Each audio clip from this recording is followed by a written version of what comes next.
seat when half of us are held back, said by Malala Yousafzai. I, Gargi Vaishnavi Raut, along with my co-star Akshita, would like to commence this afternoon. CWD and Club Aaina, in association with Team VAPS, welcome you all to this guest lecture on the topic promotion of equal opportunities for men and women in sports. CWD and Club Aaina is the official social awareness and women development club of IBS Hyderabad. Together, they act as an inform that compels us to see within the light we have, the power that we possess, and the zeal that we can enlight within us to bring a change into the society. Team VAPS is the official sports and fitness club of IBS Hyderabad. We are among those whose sole aim is to carry out events as well as learning sports and management at the same time. It's not just about playing games and discussing sports. It's about how much you value the discipline for the thing you are passionate about. We welcome you all to this thought-provoking guest lecture, in which we will not only discuss sports but also address the concern surrounding sports equality. Now, I would like to welcome our guest lecturer, Ms. Vaidehi Vaidya, the founder and managing director of Women in Sport India Private Limited. An engineer turned football enthusiastic, Ms. Vaidehi Vaidya is extremely passionate about sports. Her business acumen in sports management was polished during her MBA in football industry from University of Liverpool. Before starting her own venture, Ms. Vaidehi has been a football development consultant with Asian Football Development Project. She is a member of the first official FIFA Fan Forum. She has written several articles on sports. She is uniquely qualified consultant and advisor of women's sports. We welcome you, ma'am. Thank you so much. I'm facing some issue with my camera. I'm trying to figure out what the problem is. It's okay, ma'am. It's okay, ma'am. Take your time. Thank you so much for having me. Yeah. I request the audience to post their questions in the chat box, which the speaker will address after some time. Ma'am, now the stage is all yours. Thank you so much. First of all, before we start about talking about equality or equal opportunity in sports, I just wanted to give you guys some background about me and what Women in Sport India is doing. So I have two short presentations for you. First is about my company, and then the second one is about equal opportunities in sports. So I'm going to share my screen. Let me see if I can do that. On.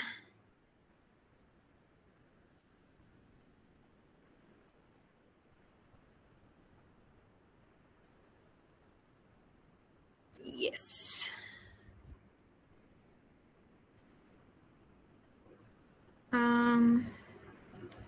Is everybody able to see my screen? No, ma'am, not yet. No, ma'am, it's not visible.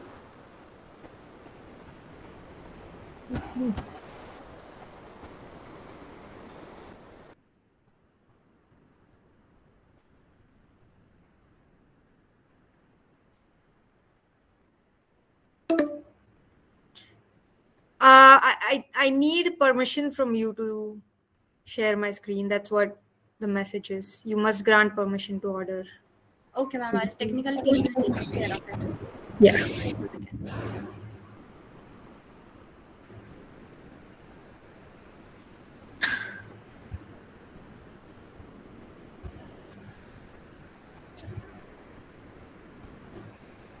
Ma'am, if it's okay for you, you can share the PPT with us.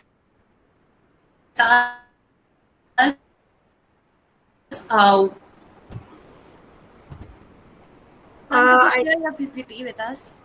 Yes, I think I can share it now. Let me see. Somebody just made me co-host. Let me see if I can share it now. Till then, may I request everybody to kind of someone from you to kind of give me generic demographics. Who all are here? What is their background? What do they aspire to do? So if you can give me a little bit of background so that I know who I'm talking to. Actually, Yeah, Gargi, I'm go ahead. actually, yeah. So we are our MBA students, including first year and second year batch.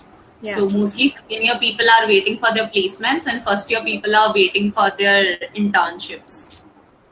And this is a collaborative event of Club Aaina and Club VAPS. VAPS is the official sports and fitness club of IBS Hyderabad. So, Okay, understood.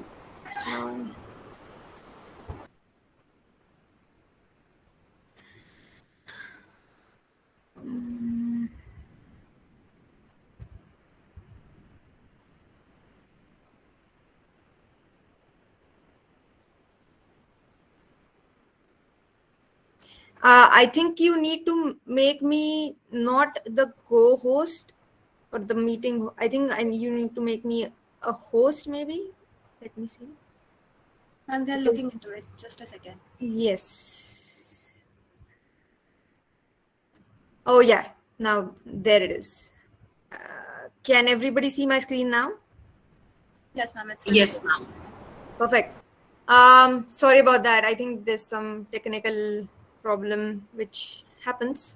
All right. So, Women in Sport India is something that I started in 2015, and it was purely out of my own interest, and I wanted to kind of connect with other women who were into sports, whether they were coaches, referees, players, administrators, agents, anybody and everybody who was into sports. And that was the reason behind starting Women in Sport India. Initially it was just an online forum where I could connect with like-minded women, and we could discuss various issues, right from policies to development to grassroots development to equal opportunities, equal rights, gender inequality, stuff like that. And it started growing slowly and steadily.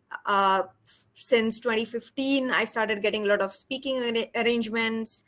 I started talking to people like you, different colleges. A lot of women were interested in getting into sports, especially after 2016 Olympics when PV Sindhu and Sakshi Malik won those medals. The sudden change in women wanting to be in sports, that was a happy surprise for me. And since then, Women in Sport India has been getting a lot of attention. I was part of TEDx. I was part of media panels. I was part of conferences. We got newspaper articles and stuff like that. So I slowly started seeing the change, and I slowly started seeing the opportunities that lie ahead. And then in 2019, I took the decision of taking this on full time, because I knew that this was a requirement. I knew that there was a gap where you needed such an organization in sports which could support and mentor women who want to get into sports, whether they want to uh, get involved on field or off field, doesn't matter. So in 2019, I decided, yes, I want to register Women in Sport India as a company.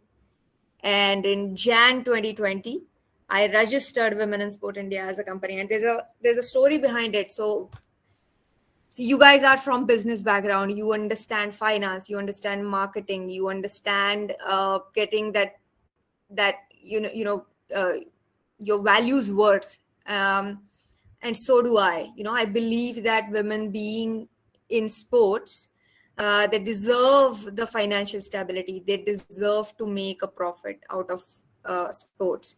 So since I have this strong belief, I decided to register my company as a private limited, not non-profit or NGO or Section 8 company. I wanted to make sure that by doing so, I encourage women to think beyond humanitarian, subject or a cause. They deserve to make profit. They deserve the financial stability in sports. They deserve the financial returns in sports. So that is the reason why I registered Women in Sport India as a private limited company. And since then it's been 1.5 years now.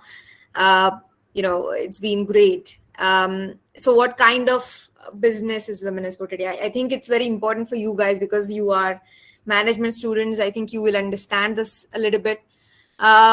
It's a community-based business. It's not, business to business, or it's more like business to customer or customers to business, B2C kind of a business. But beyond that, it's a social business. Women in Sport India believes in equal opportunities and representation, and we are working towards it. And the biggest gap for making that happen is, resources and knowledge and connections. You will see in sports or any other fields, women are little shy. They don't have the network to reach at the top, or they don't go out there to figure out what kind of network they deserve, and they don't often feel comfortable getting in touch with people. And that is why we are bringing the network to them through this business, through Women in Sport India. And we want to make it simple. There is a knowledge available, there is a resource available, and we want to connect the two dots. There are women available who want to get at the top. It's just same plain simple equation. We are just connecting the dots. So that's the kind of business Women in Sport India is. A little bit about me. So I think you guys have already introduced me really, really well. But just to give you an overview, I did my football industries MBA in 2013 from University of Liverpool, and the course is called FIMBA in short. And it was a very amazing kind of experience for me because I got to meet with different, culturally different, linguistically different, socially different, economically different people from different countries, from different economic background, from different classes, from different genders, of course. And it was an amazing experience. I got to know the other culture, not just, sporting cultures, but also their traditional cultures. So it was a very, how should I put it, wholesome experience for me to get in touch with such classmates and, of course, fantastic faculty. And the best thing about it was networking. The kind of people who came to speak with us, being at the heart of football and having a CEO of Everton come and speak to you is something different, or you being able to go to a match of Liverpool and, being there and looking at the fans, and it's just phenomenal. Premier League coming and talking to you, or your university taking you to UEFA and FIFA. That's just, it's like Mecca of football. So it was a fantastic experience. But I also learned that, how important networking is. So it's a common rule. It's not just applicable in sports. So if you want to go ahead in your respective fields, whatever it is, you might want to do MBA, you want to work in finance later on, or HR, or I don't know, marketing later. But the most important thing for you always will be networking. Of course, knowledge is important, but beyond that, knowledge plus networking is like a, lethal weapon for you. So keep that in mind. Network as much as you can. Make sure that you get in touch with people. Make sure that you are proactive. The reason why I got my internship with UEFA is because I was proactive. I asked questions. I went out of my way to meet people. I made the most of the opportunities. I was curious. I made sure that I meet people that will be useful to me later, meet people who were knowledgeable, meet people who were super helpful. And that's how I got my internship with UEFA, which was, of course, like, apart from working in UEFA, the place was just amazing. There was a lake right next to it, and the staff members would, during lunch hour, would go out and play a game of football. The culture was just amazing. So yeah, So that's just a little bit about me. And then later on, I started working for a company called Asian Football Development Project, and the rest was history.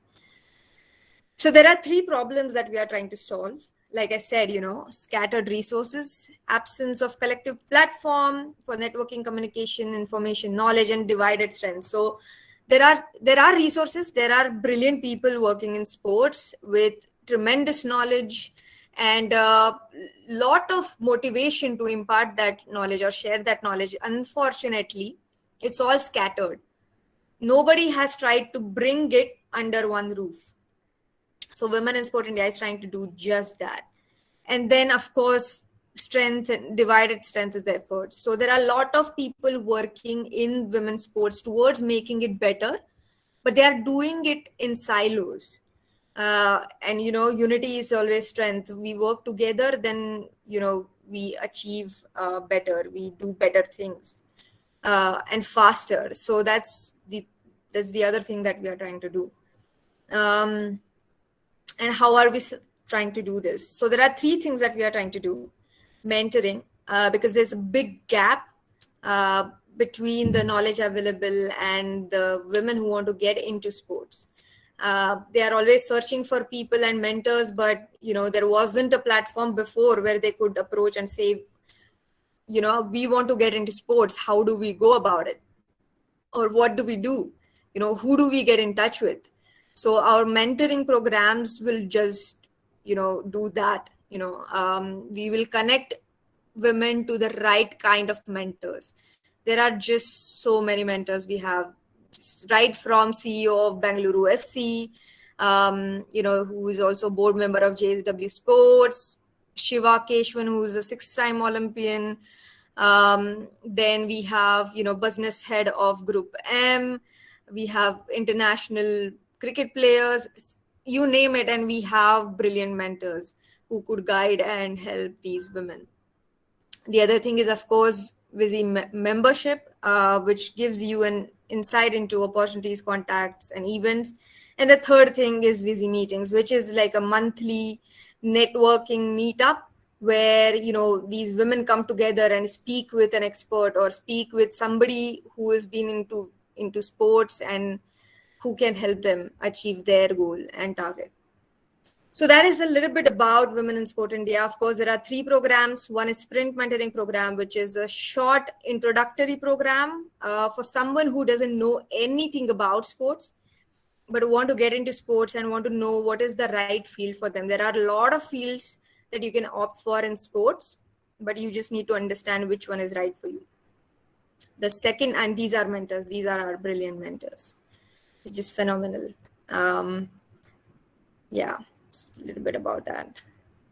The second one, which we have recently launched and our applications are going on, is much more intensive 40-hour case study peer-to-peer learning based kind of a program, which is purely for imparting leadership abilities. And it's not just for sports professionals, it's also for people who want to become leader, because as you might know, sports is one of the best teachers when it comes to leadership.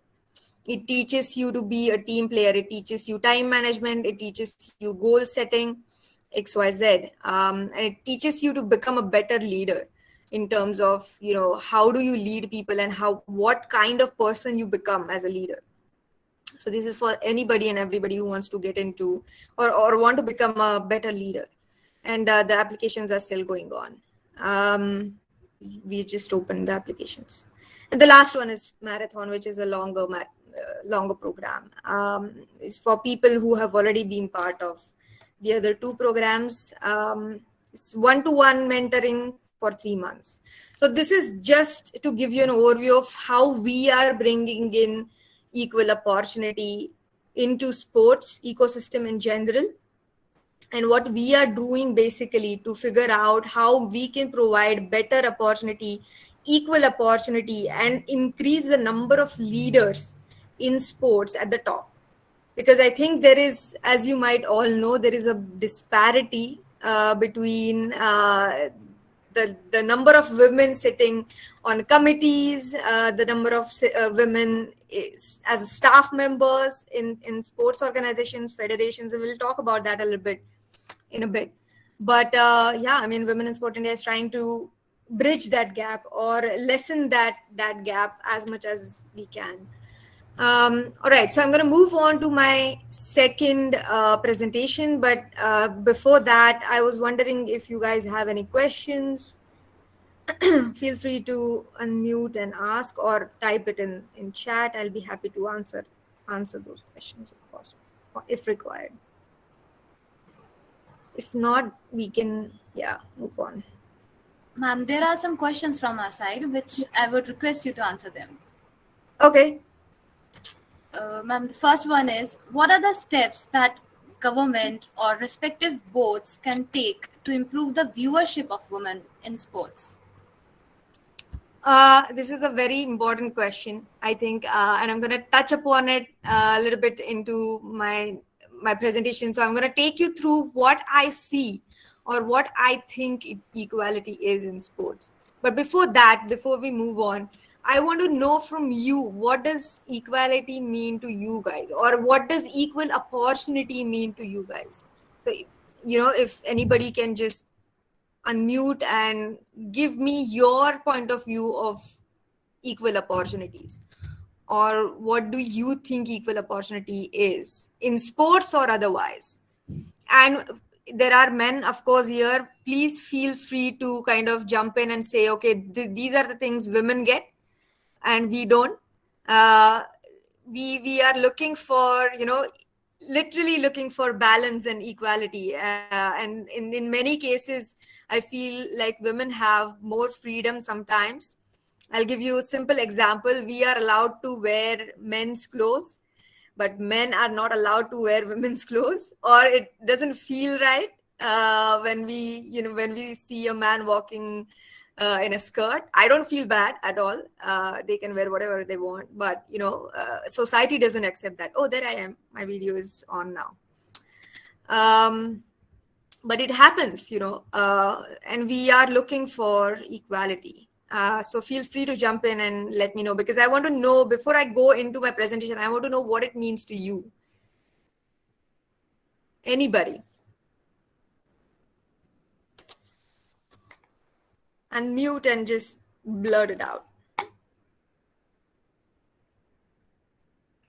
Can you repeat once? My network is slow. What I mean is, what does equal opportunity mean to you? Equal opportunity or equality? What does it mean for you? Maybe one example of something that suddenly clicks into your mind when I say equal opportunity. Like doing things and having opportunities in any organization or any place in terms of equally distributed. Like it shouldn't be feel like that someone is getting like biased positions or anything. It should be like equal for all. This thing. So you mean people should be judged based on their work or qualification rather than their gender? Yeah. Exactly. Absolutely. Very true. It also means not to be questioned for my own choices in life. Absolutely. I agree. This is very true in terms of LGBTQ community, especially. Yeah, true. Anybody else? Yeah, Dhruv, I think he is. Yeah, I mean, this is just an addition to Hitesh's point, where I feel like there is a possibility of there being a filter where you add the filter of a woman as the or like a filter where you think that, oh, just because she's a woman, she might not be able to do it in a particular manner, as a natural thought process or a natural filter, which is what a lot of people are trying to break down that wall, or that form of like hindsight, if that makes sense. Yeah, absolutely. I mean, it is true for any gender, right, Dhruv? Because I think I'll give you my own example. So before I got selected for my first job with AFDP, there was another person who was a man with me, and we both had internships with UEFA and AFDP. It was a joint internship. It was, funded by UEFA, and we worked at the UEFA headquarters for a bit, and then I had to basically travel. So my research report was on Women's Football India, so I had to actually literally travel across the country, which was fun. But when it came to choosing one person, they decided to go ahead with me, and I feel like it was not because it was a diversity pick, or it wasn't because I was a woman. It was just because I was good at my work. And I spoke to my boss later, asking him, why did not you choose him? And they were like, we got recommendation from UEFA that we should go ahead with you, because it wasn't that the other guy was bad, but it was about how much more effort I put in. And it's true for any gender. It doesn't matter whether you are a man or a woman. How far are you willing to go? How much more are you willing to do? Because there are always people who will give 100%. Are you able to give 110? Are you able to give 120? Are you able to give 50? So it depends on that. And especially in sports, if you want to do anything in sports, I think giving more than 100% is very important. Being proactive and working hard beyond 100%, because you guys, everybody in your batch, especially millennial generation and above, everybody has to work their ass off. There is no choice. We don't have a choice. We are born in an economy which is designed to doom. So we have to work our asses off. So the only differentiating factor, whether it's man or woman or transgender or whoever it is, whichever gender it is how much more are you willing to put in. So absolutely right. Anybody else wants to be vocal about their Anokha? Ma'am, it's Apurva. Apurva. Oh yeah, sorry. Yeah. So, ma'am, I am not against that men are getting opportunities. The fact which irks me is that women are getting lesser opportunities, because it's a society station's thought that men can perform better. But I believe that we all deserve equal recognition, equal pay, and you should judge us based on our worthiness. If it can also happen that I'm more worthy than my male counterpart, I can perform and execute the task more efficiently than him. It can also happen in that way. So just because I'm a woman, I cannot be expected to step back. It should all be depend on their worthiness, is what I feel. Absolutely, you're absolutely right. And this is something that you will observe anywhere and everywhere you go. Let's say, for example, you are you're not fresher anymore. You're just hunting for a better opportunity, right? And you come across some job, a middle level job, and you apply there as a woman. In such cases, women will always need to be better skilled, better educated than a man to get that position. Women needs to be overqualified for the same position, and it's observation. It's true, but thinking beyond that, the way I see about it, the way I think about it, sports is the most male dominated field, you know. But then I keep that aside for a bit. I think about what exactly I want to do in life, what exactly I want to do in sports, and what do I need to do to get there. So you can call me ignorant about gender issues. You can call me she doesn't care, or she's lucky to have not faced any gender inequality. I'm sure I have faced it many times. The thing is that I have often ignored it because I don't care. I am always going to do whatever I want. For me, that is the definition of equality. Being able to do whatever the hell I want in life without being judged, without people saying, "Oh, she's a woman. What does she know about sports?" Right? So for me, that is equality. When people stop looking at genders and connecting careers to genders, we will achieve equality. That's the way I see it. So yes, the society isn't, perfect. Women till recently did not even have voting rights in many parts of the world, but it is changing, right? But it's not also not going to change overnight. We still have to be patient. We have to be patient as women, because we can be patient as women, right? We have the strength to be patient and tell to the world, okay, we are being patient, it's time for you to change, right? So that's the way I look at it. Instead of thinking about how I am disadvantaged, or how I am not getting the opportunities that I deserve, how about we go out and fight for them? Because I remember there were people who few centuries ago, people believed earth was flat, and the scientists who tried to change that thought process got killed. We are not in that situation right now, people, right? So I think we can be vocal, we can be strong, we can be fierce, we can be, if you don't give it to me, I'm going to take it kind of a people. So that's the way I look at it, right? And there's Mohammed here who wants to say something. Yeah, go on, Mohammed. Yes, ma'am. First of all, good afternoon.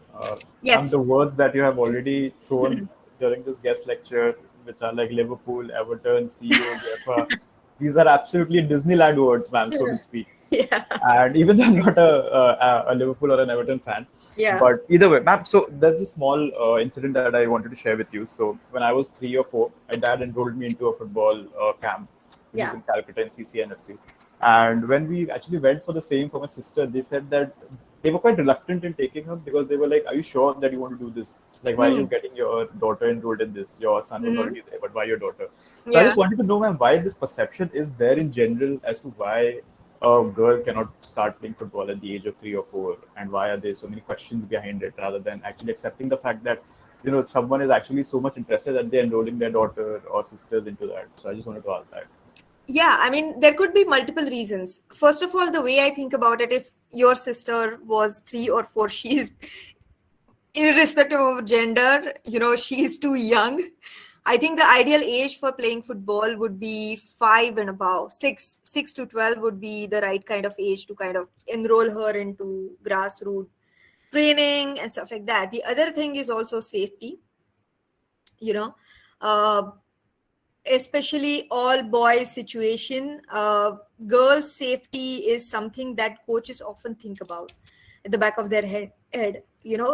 What if something happens to this little girl, uh, then they will have to face a lot of issues. So they are a little reluctant in terms of onboarding such young girls.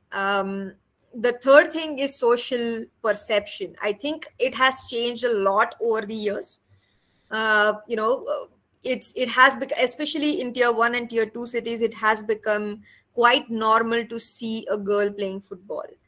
But it wasn't so before. Our social perception in general is the fairer sex has to look better always, right? So it's the concept of beauty in society has historically forbidden women participating in sports, because they get bruised, they get tan, so there are a lot of these reasons. The last reason would be the attire, so I think it has changed a lot, to be honest. It's not the same it used to be, although to my surprise, when I was doing my research on women's football in India, when I went to rural parts of India, to my surprise, sports attire is still an issue.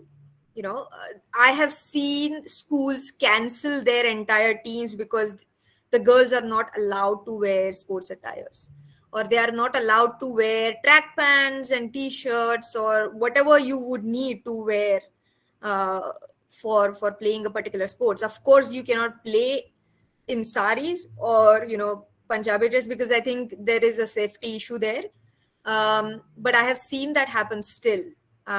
So I think that is another issue. So there are multiple reasons why a club would deny a young girl, being participating in football activities. But I think that has changed a lot. If you go out now, girls are playing with boys much more freely. They know that there is a sport called football exists. I'll be honest, till the age of 19 I did not even know football. I'm not kidding. There are a lot of girls now who are very young who know there is a sport called football, or any other sports for the matter, badminton, tennis. They know about it. So society has changed over the last decade or so, but of course we have long way to go. There was somebody else who wanted to say something, but I see that they have. I'm just giving the example, like in our graduation, like there is a girl, she used to play football and cricket with us. So Mhm. like the people who are passing by, they just like see like from the distance and used to comment like why you are playing, letting her play with you all and things. So this should be changed. This thing should be changed. Like why this can't be normal? Like if she's playing, so it's pretty normal. Yeah, and I am really happy to say this. When I started playing, so I started playing football when I was in my engineering years, which is fairly late.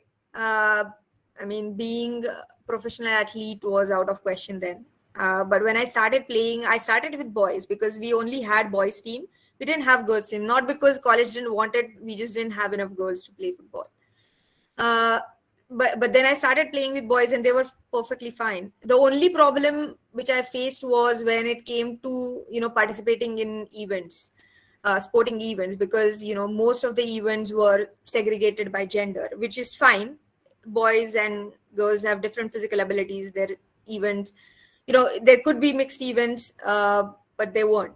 So that was the only time when I felt like I was at disadvantage. But other than that, everybody encouraged. Later on, I started my college team. College supported. So for me, it was about not caring about what people think or say. It was just about going ahead and getting started. That's what that's what encouraged me basically. All right, so I'm gonna quickly go through a presentation, and we'll continue this Q&A. I like this. I don't like very formal, setup. I like to talk to people, which is great. I'm enjoying our conversation. So I'm gonna just go through a basic presentation of what I have found about equal opportunities. Let me share my screen again.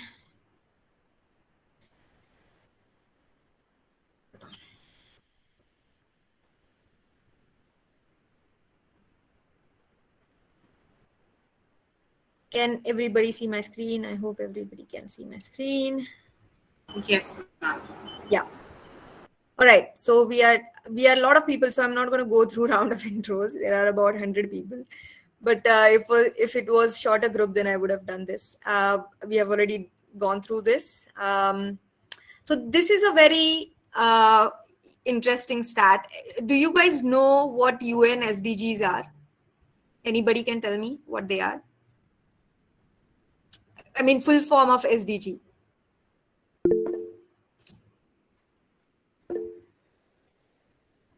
Somebody. Yeah, Utsav, go ahead. Ma'am, there are few people. Just unmute yourself because I can't see. I can't Is it see. United Nations Sustainable Development Goals? Yes, correct. 17 Exactly. Sustainable Goals. Yes, that's right. So there are 17 sustainable development goals, and among them, gender equality is at the top of not at the top, but it's one of the goals. And this is something that you can go on UN's website and see this. But this is an interesting topic, which or rather interesting stats, which kind of caught my eye. So to every $1 that a man earns, women only earn 77. That means 30%, almost 30% less, 23% less, right? That's the pay gap, and that's just an average. So there are a lot of women who earn substantially less than men. It's a UN stat, so you can believe it. 1 in 3 women is, has experienced physical and sexual abuse of some kind or harassment, which is a huge percentage of women who go through a tough time anywhere in the world, whether you are in a developing country or developed country, doesn't matter. People have this perception that developing countries have worse experiences in terms of sexual harassment. As actually not. Even developed countries have a lot of issues in sexual harassment cases. And also, India being a land of agriculture, you can relate to this. Only 13% of agricultural landholders are women. And to be honest, all the farm level work, is done by women. Majority of farm work is done by women. And considering that, this 13% is very, very less. So actually, the real farmers in India are women. You go to any farm, we have a small house far from city, and nearer to our house there is like a huge farmland. And whenever I go there, there are always women working in the field. Whether it's planting, whether it's whatever it is, katai or whatever, jo kuch bhi hai, there are always women working. And only sometimes do I see men when there is need to tractor ghumana hai, some sort of that sort of work, then I only see men. But that is a huge dichotomy. Again, 750 million women and girls are married before 18. That number is so big. It's not all bad. In developing countries, 2 out of 3 girls actually get primary education. Now we need to do that. We need to up that number to 3 out of 3. So we need to make sure all the girls get at least primary education. And this is a fact. The last one, which is something that I am closely working on in terms of sports. 24% is still higher in parliament. It's much lesser in sports. Much lesser in sports. So only 24% national parliamentarians are women. We need more representation. We need a lot of women, not 50% directly, but at least 30%, at least 33%, 35% women in parliament, because the decisions that are made have to be also thought from women perspective, considering it's a 50% population of Earth, right? So we need 50% representation at parliaments. So it's just it's kind of, these kind of stats make you think. They are short, but they are very impactful. So moving on from UN, let's go to more specific. Everybody watched Tokyo Olympics this time? Is there anyone who doesn't follow sport? It's perfectly fine. There's nothing wrong in it. Yeah? Okay. So the speciality of this Olympics was not that the games were great, but Tokyo Olympics, of course, apart from being in the middle of COVID pandemic, it was one of the most gender balanced Olympics till date. So we had about 49% women representation at Olympics, which is phenomenal. Just fantastic stats. There were equal opportunities to win medals. So if you go through previous Olympics, the number of events conducted for men, especially in sports like boxing or wrestling, where there is a weight category, you will see that there are always more number of games or more number of events for men. But IOC for the longest time is trying to make sure that number is equal. And this is not the first time they are, this is not the first gender gender balanced Olympics. Because they were very conscious about these things, this has happened. This is not something out of the blue. This is not an accident. They have been systematically making sure that they get equal number of players at the Olympics. Right, so there were mixed events. Yes, there were mixed events in the Rio Olympics also, but there were more mixed events, and I think these mixed events got much more publicity this time than the last time from the Rio Olympics. There was in Olympics there is always a rule. There is only one flag bearer usually, but IOC changed the rule to make sure that there is one man and there is one woman holding the flag, because they want to represent that equality. They want to make sure that they bring in that equality, they represent it, and historically Olympics has always been the trendsetters, whether allowing the first black man to run and participate in Olympics, whether making sure that equal representation is achieved, and the last but not least, very very important, so this time Olympics or IOC made sure that the time which was given to man and women, men's and women's game is equal. I think that's a very very important change or encouragement from Olympics, because I think that changes a lot.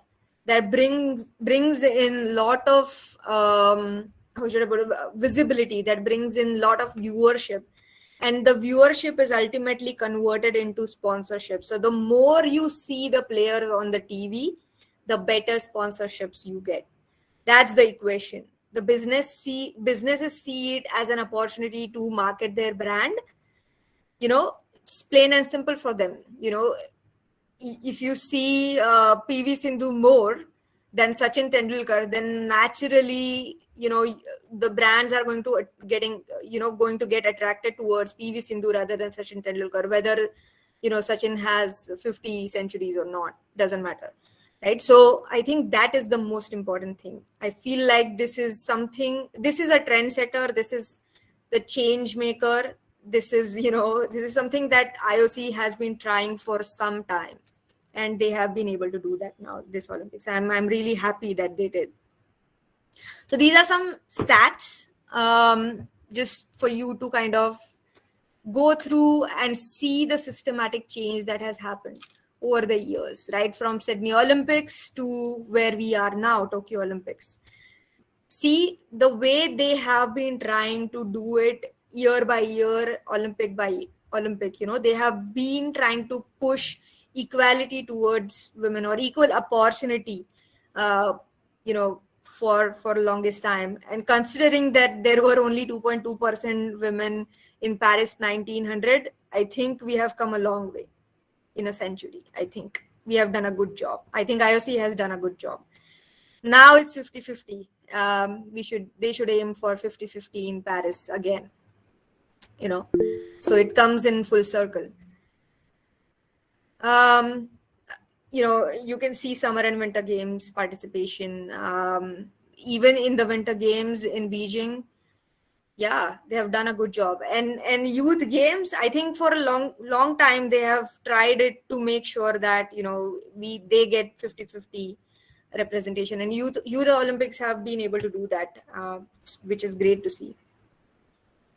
And again, it's not an accident. IOC has been trying.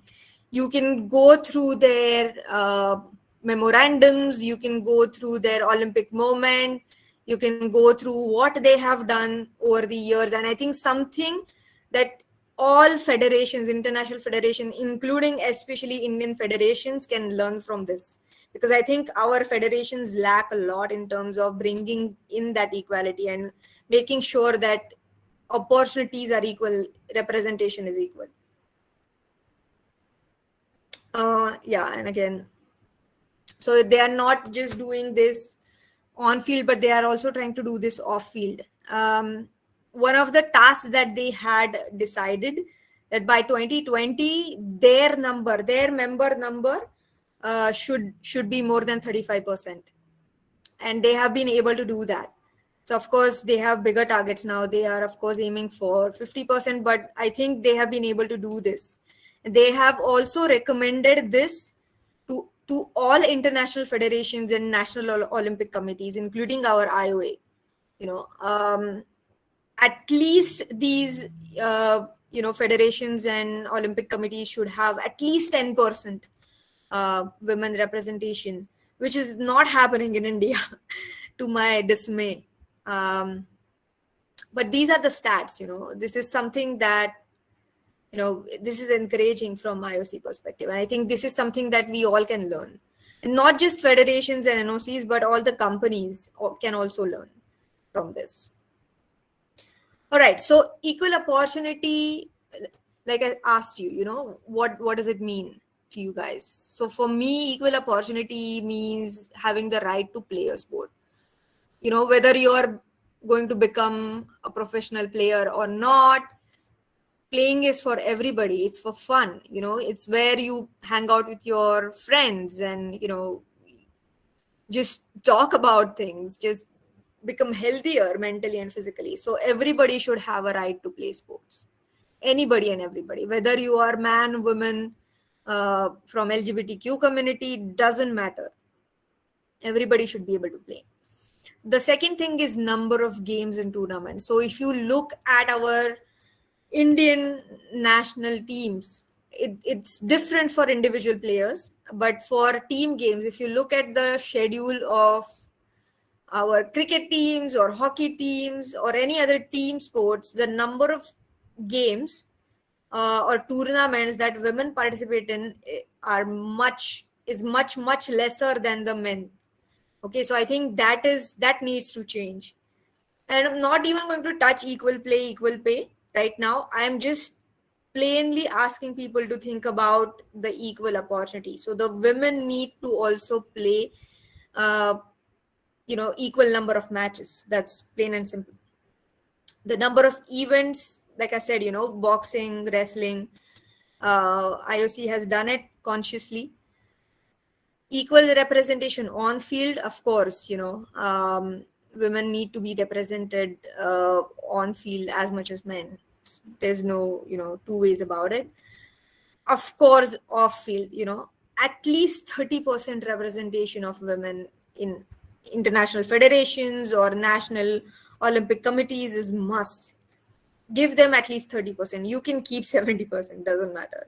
But at least 30% women should be on these committees and boards. Equal broadcasting. So I'm going to come back to the stats about broadcasting and viewership. I think there was a question about it, and we are going to talk a little bit more on the matter.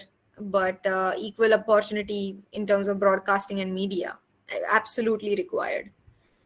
Change in the societal purview of women's sports. I think there is a thought process that men's sports is more attractive than women's sports. I think that perspective needs to change. And it will not, of course, happen overnight. It will take years for that to happen. But I think in India, the positive thing is people are opening up to women's sports much more, especially if it is an individual sports, right? Or team sports, hockey, women's hockey team got a lot of support. Women's cricket team is getting a lot of support. People are actually talking about, female athletes. People know about female athletes. People know their names. So that has changed over the last 4 to 5 years in a positive direction. Recognition. I think there are a lot of players, especially female athletes. I'll give you a simple example. There is in football, those who follow football or know a little bit about Indian football, there are 2 players, Sunil Chetri and Bhaijung Bhutia. No doubt, they are brilliant. I have met them. They are fantastic people. But there are also 2 female players, Bembem Devi and Bala Devi, who are equally great. Now, Bala's specialty is I think, according to me, I mean, there have been Indian players going out and getting selected in foreign clubs, but they were benched. Bala is, I think, the first football player to get selected in a professional club to play in the starting 11. That's who Bala is. But unfortunately, recognition given to her is much less than Sunil Chhetri or Baichung Bhutia. I mean, I'm not taking anything away from them. They are brilliant. I think Baichung is one of those people who actually started the football revolution in India. But I think women athletes or women players also deserve a good recognition. Marketing. Now, some of you might go into marketing. Marketing is extremely important. Unfortunately, the sporting ecosystem in India doesn't understand the importance of marketing. Marketing generates funding ultimately. But I think, the federations need to understand. There was an article in Economic Times recently. I was reading about it. This was when BCCI released the yearly contract for A level players, B level players, C level players, and there was a huge pay gap between men and women. And the article did not comment on whether the pay gap was right or wrong. The author of the article just plainly stated that women have been consistently performing well in sports, especially in cricket. They have been in World Cup and T20 finals, and a lot of people have watched that match. Stadiums were like, the entire stadium was sold, so on and so forth. His argument was that BCCI is not making an effort to market these achievements, and then later on saying that the women are not getting enough sponsorship. So that was the argument. It was a very valid argument. I completely agree with the author. And the same can be said about FIFA Under 17 World Cup, Women World Cup. Did anyone know that we have, in 2022, we have Under 17 Women's World Cup in India? Nobody knows about it. Apart from football community, nobody has any idea that Women's World Cup is happening in India. And this is where we lack. This is where we fail in terms of marketing. And of course, the last point I need not, elaborate. Sexual harassment has robbed a lot of athletes of plenty of opportunities. There have been a lot of incidences where women have left that particular sport because of sexual harassment. There was, of course, an article, I think it was a gymnast, I think a 15-year-old gymnast. She committed suicide because of sexual harassment and so on and so forth. So all the coaches or people who are, part of this vicious circle need to think about, the lost opportunities that these players will never get back, So this is what it means to have equal opportunity in so many terms. Of course, there are a lot of other things that we can add to the list, but in general, something to think about. Some stats. We were talking about media coverage. So till 2020, these are some global stats. These are not specific to India, but total media, out of total media coverage, only 4% of print and broadcast media coverage is given to women's sports. There are a lot of examples like that. I do read newspaper, but I don't consume my news solely from newspapers anymore, because it's highly biased many times, and not just towards men, but in general. There are a lot of people who are doing some phenomenal work or achieving something great in sports, but they often get ignored because they don't have the brand value or they don't capture the attention. So I don't consume my news from newspapers anymore. It's just become a tea time ritual. Then, boys get 1.13 million more sporting opportunities than girls. This is unbelievable stat. Girls should get equal opportunities. This is where I mean, equal opportunities. Before equal pay, give us equal play. And then we will talk about equal pay later on. 4% of total commercial investment goes into women's sports.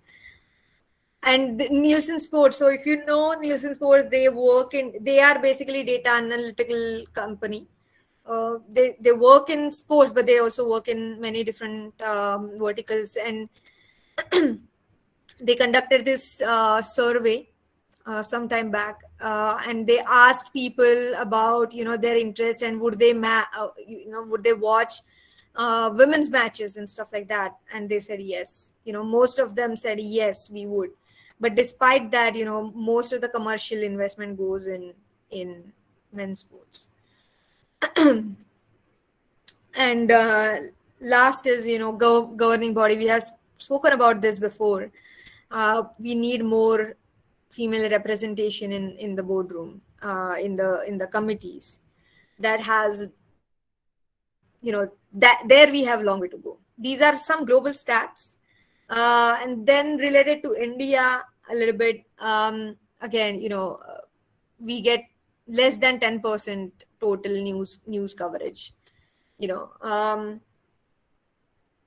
Of course, lot of girls have started playing sports compared to the previous years, but still the broadcasting coverage that women's sports gets is still less, even considering the events like World Cups and Olympic events or Commonwealths.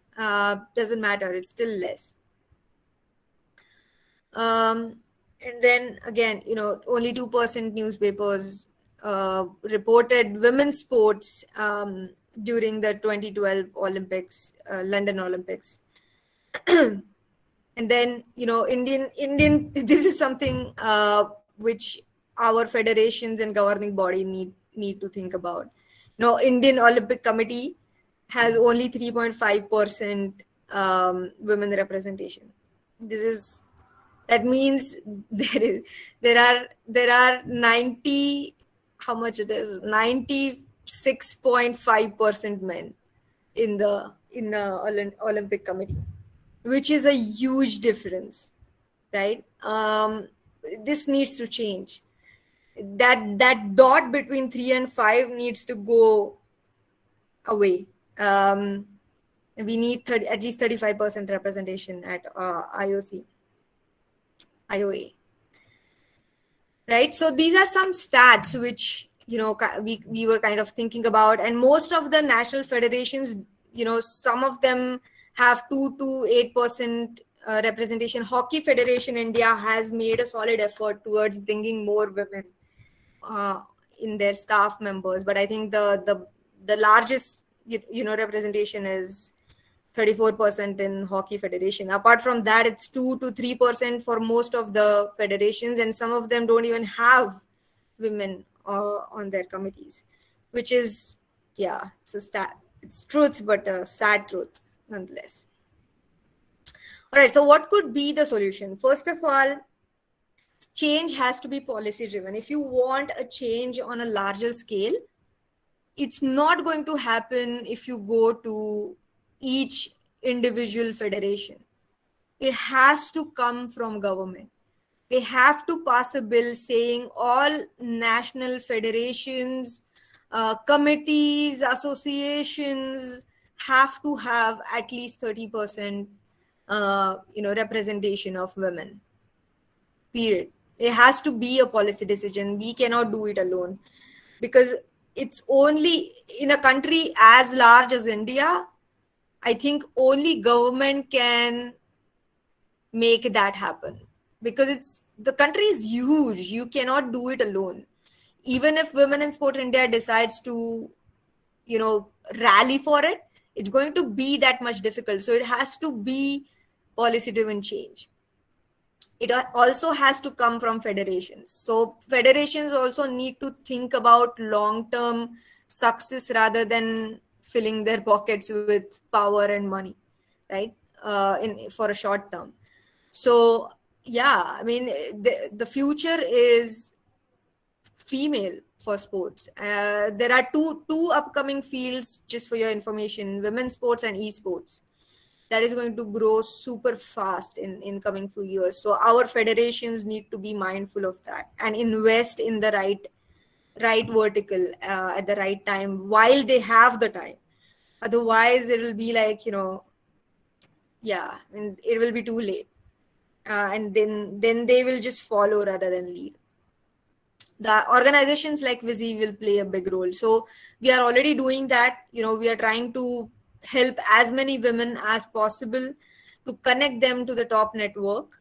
But we have a long way to go. We can influence policies, and we are striving towards that. So let's see how that goes. The last but not least, I think women have to also demand. So it's the time of waiting for an opportunity has gone. Whether you're a man or a woman, you just have to go and grab it or demand it, right? So women have to stop being on a back seat and just go and ask for it first. If it doesn't happen, then you can protest and criticize, but it's time for us to start asking for the for our right, for the recognition, for our position in sporting field. So it's plain and simple, just ask for it. I did the same. I got an opportunity. We can't sit on our asses and demand anything. And last but not least, like I said, it has to be marketed very well. That will bring more viewership. I think this was the question. How do we bring more viewership to women's sports? Market them well. In any other business, there is set marketing budget, about 30% or so, I think, of profit, or I don't know, revenue. But at least keep a 15 to 20% budget for marketing sports.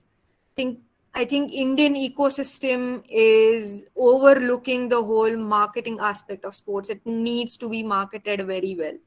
If women's sports and achievements are marketed well, it will bring us viewership.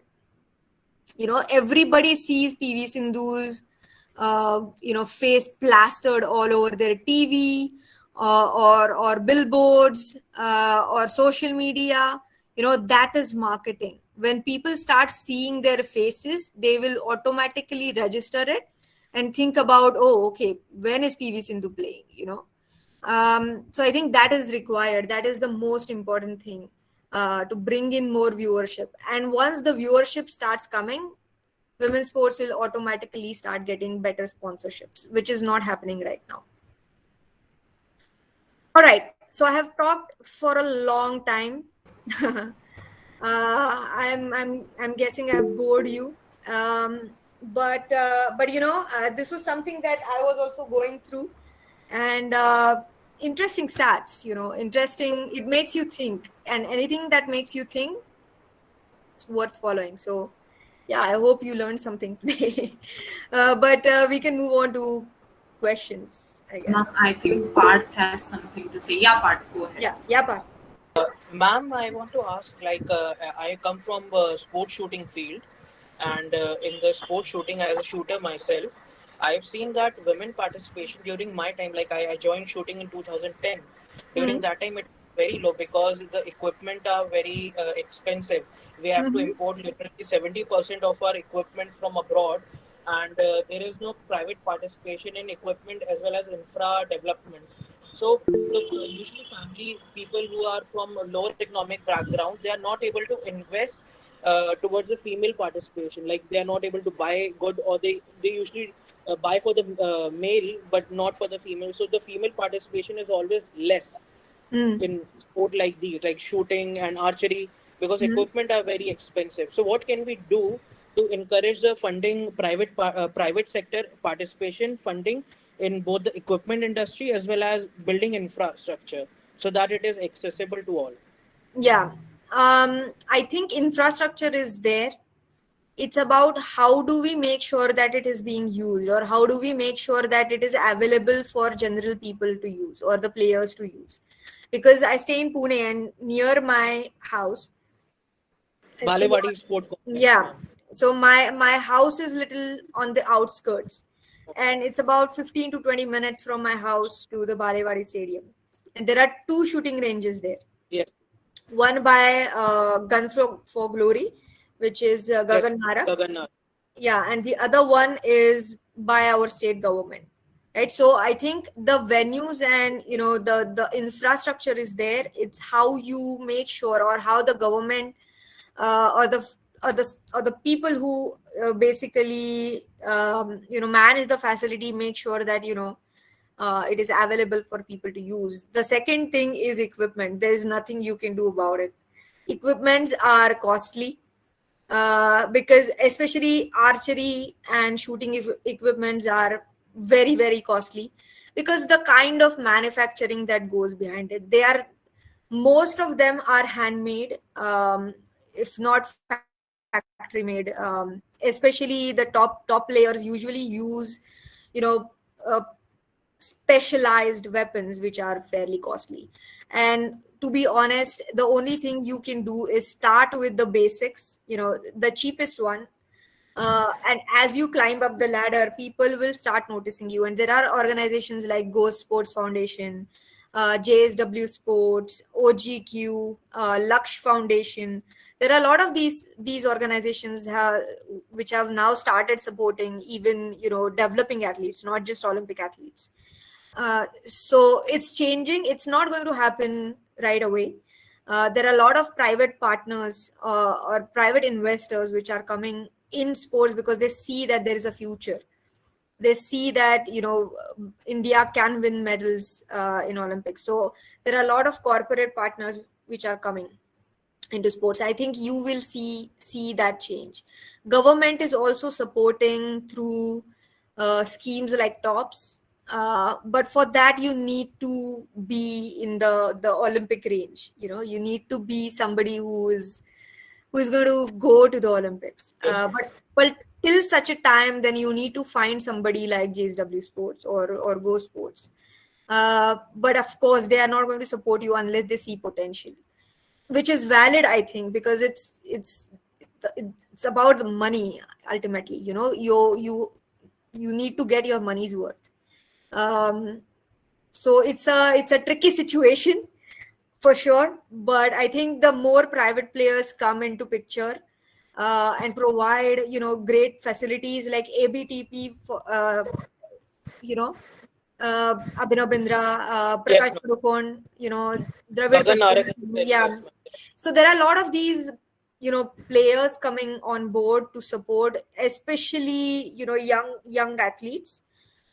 You also need to get in touch with the right mentors, Yes, ma'am.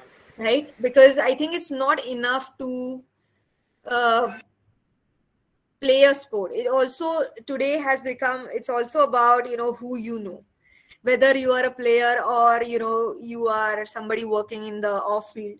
So you need to get in touch with the right people. So if you are shooter, you need to get in touch with Gagan Narak, because he has the connections. He can whip up a gun for you if he sees potential in you, right? So you need to also first show your potential and then get in touch with the right people. Equipment prices, unfortunately, unless the equipment producer provides you with some sort of discount, or you get a sponsorship, or your parents are loaded, there's nothing much you can do about it. It is what it is, unfortunately, especially in sports like shooting. It's The equipment is extremely expensive. But again, if you go to an academy like Gun for Glory, they already have equipments which you can use. I think that's a good start. That's a good start. Then as you climb up the ladder, as you become better player, you start participating in better tournaments, you start winning medals. Then it might be something that you can think about in terms of sponsorship, or apply for uh, organizations like Go Sports and stuff like that. Yeah, that is Ma'am, something. I mean, on the that's yeah. entrepreneurship aspect, for example, like I come from a background, like I was lucky that my parent could afford the weapon, or so Yeah. I had them. But like for in future, let's say I want to contribute in this sector, and I want to let's say start a equipment industry or something like that. But the Mhm. problem with that, we usually don't find any path. There is no path in India where a young budding entrepreneur from that field or any other field who want to pursue in that specific direction, they're not given any path so that we can follow that. So that is a big problem. Yeah, so it's a bane and boon, right? I face the same issues. because I'm starting this for the first time. So there's no set path. It's how you learn on the journey. Because unfortunately for us, maybe if you start something in terms of equipment, which is required just for entrepreneurs in you, everybody who wants to start something your own, um, Indianized or indigenous products are required in India, because the foreign products are extremely costly. And I'll give you an example of this. There is this gymnast, and she basically has to order her attire, gymnastic attire, out of India, which costs her about 4 times, as much as it would cost her to buy it in India. So I think that is required. Unfortunately, I mean, it's a good and bad thing part. If you start something here, of course, there's nobody going to be there to guide you. There will be shooters who can guide you, but there is no set path. At the same time, you are going to be a pioneer. So you are the first one. That is an advantage. So you have to make the most of it. So like I said, it's a boon and bane. You have to learn on the job. There is nothing you can do more. It's the same thing that I am facing, while running Women in Sport India. Everything I do is for the first time. So yeah, but if you're serious about it, it's something that matches your personality. If you like doing it, you will find a way. But at the same time, it's same, you have to find the right mentors to guide you. That is something that you can definitely do. Yeah. Thank you, ma'am. Thank you. Ma'am, there is a question from Divya in the chat box. I'll just read it out. As we enjoy to see and talk about sports, but still maximum number of people doesn't want their child to play sports. They wanted them to go towards studies more. How can we change this perspective? Look, I think the way I see it is every country has its own culture, right? India has a study culture, which is perfectly fine. Parents want their children to go in education, and then it's up to the child whether he or she wants to go ahead in education or pursue something else. Parents always are going to look towards your financial stability. And the best way of getting that financial stability is if you get a better education in India. That is, if you become an engineer, if you become, a doctor, or if you get like a professional degree somewhere, then your education or your future is set. Ultimately, parents want you to be settled. They don't want you to have any financial burdens. That's what they want. There's no other thought behind it. They discourage kids from going into sports as a career. Okay, they don't care if you play or not. You can go out and play, doesn't matter. But if you want to have a career in sports, they are a little skeptical. My parents were. And the pure reason behind it is because they don't see a stable path. They see uncertainty, right? And they are rightfully worried. That's the only reason.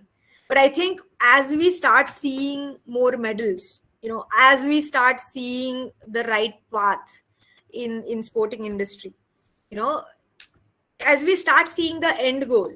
So let's say my child tomorrow starts playing badminton. What is the end goal? If I don't see that, if I don't see the role models in the sporting industry, how am I going to say, okay, this works? You can go ahead and do it.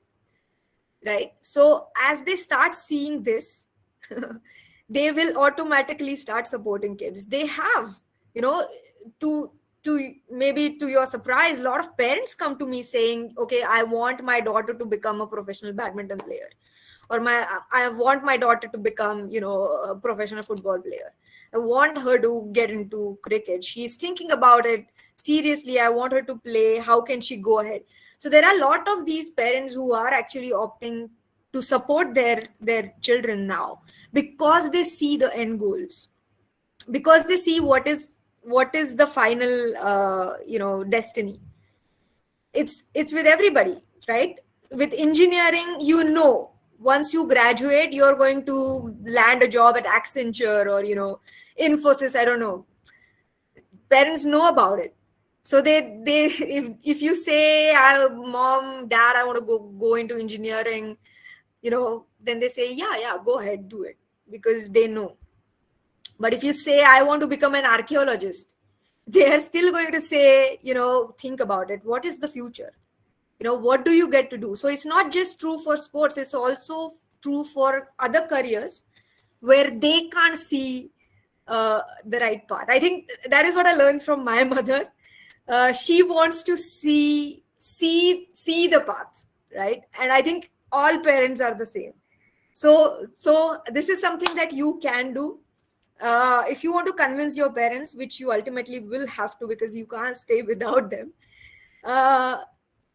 make a presentation of your future plans, because that's what they want to see.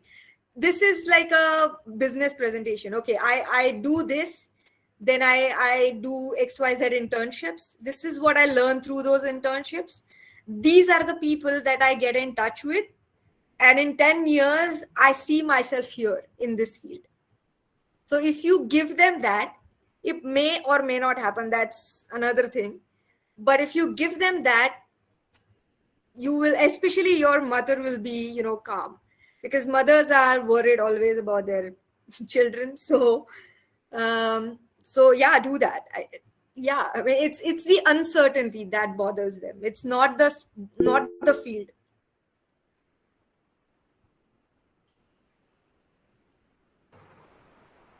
There's another question. Western countries better off in terms of women participation in sports as compared to India?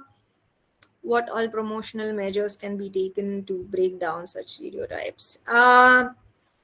If you ask me, each country is its own, right? We can't compare India to USA. We can't compare, Japan to maybe, I know, Spain. I don't know. Every country has cultural differences, linguistical differences. So I don't like comparing India to Western countries. The stereotypes are same everywhere. I think women participation, the attention given to women's sports is less, even in the Western countries. Percentage may be little bit more, but in terms of number of sports that women participate and have become role model in, I feel like, I think we are doing much better, right? Apart from cricket, I think you take any sport, you take badminton, you take boxing, you take wrestling, you take table tennis, you take shooting, every Olympic sports has a female name which is a household name. So it's not better or worse, it's what works for our country, to be honest, right? Like I said, stereotypes are of course there. They are here to stay at least next 50 years. They are not going to go away anytime soon, but the least you can do is support a female athlete who you know, or a woman who you know. That's how the change happens. It starts with you. So you can say that society needs to change, but you are also part of society. So start with yourself first, right? Start just by saying, go ahead, do it, I'm there. We'll figure out how you go ahead. We'll support you, and whatever it is, right? So yeah, stereotypes. Yeah, I mean, this is the shrug that I can give. Who gives a fuck, right? So you can just go ahead and break the stereotypes. You can do whatever you want. That's the way I look at it. I mean, you can blame the society, you can blame parents, but ultimately, if you want to do something really, you just find a way. You stop giving excuses and you find a way of doing it. That's the way I see it. And I don't like to compare India with anybody else. I like my country. There are pluses and minuses. and each country is very individualistic. We have our own composition of people, we have our own culture, and we need to figure out a way that best suits us. It's not a copy paste. We can't, even if Western countries have better representation of women in sports, we can't copy paste their formula in India. It doesn't work like that, right? So let's not compare Western countries with India. Yeah, there was a hand raised. Somebody had raised a hand. Yeah, ma'am. Hello, ma'am. Yeah. Ma'am, previously you have mentioned that people's point of view towards sports have been changed. I agree Yeah. with you, but still we have some like people. They give criterias like girls should play only certain kind of sports and a boy should play a certain kind of sport. For Yeah. example, me and my sister both are into boxing, and Mm-hmm. my brother he choose swimming. Mm-hmm. And people around us were just questioning my parents like, why did you allow your girls into boxing and your boy into swimming? That actually, like, I don't know what's a big deal. Like, it's after all, it's our choice. Like, we have chosen our own sport, but people Yeah. still judge us according to it. It's there are a few papers on this. If you get a chance, just go read them on body image. You know, in sports, image issues in sports. Socially, there are some sports which are considered masculine. Boxing, wrestling is one of those sports. So people think that women who play these sports are masculine. So it's a definition of beauty in society, or what is considered a woman. Woman needs to be feminine, she needs to be delicate. That's the definition of women in society. That's the definition of being beautiful. So if a woman goes against that definition, people think she is manly, she's not graceful. And I have seen boxers up close. Man, they got some muscles on them. Women, but they are not masculine at all. I haven't seen Mary Kom up close, but I've seen Pinky Jangra, who played against Mary Kom. I've seen Nikas Zareen. They have built a muscle, but they are nowhere near masculine or manly in the social terms. But it's just people's perception. What you can do is ignore it. As long as it doesn't bother your parents, it should not bother you. I'm sure there have been incidences where my parents have been asked this question: why does she go into sports? Does she have any future in it? It doesn't come back to me. As long as it doesn't bother them, it should not bother you. Yeah. Any other question? Boxing for safety. Oh yeah. Yeah. You can. Yes, I agree. Women should learn self-defense period, boxing or otherwise. Yeah. All right. Any other questions for me? Otherwise, I guess we are done, ma'am. yeah, this has been a Thank good, you. good interactive session. I like it. Yeah, really. Thank you so much, ma'am, for giving your precious time. Moving ahead with this insightful session, we would love to express our gratitude towards the guest for gracing us with her presence. It was an enlightening and encouraging session.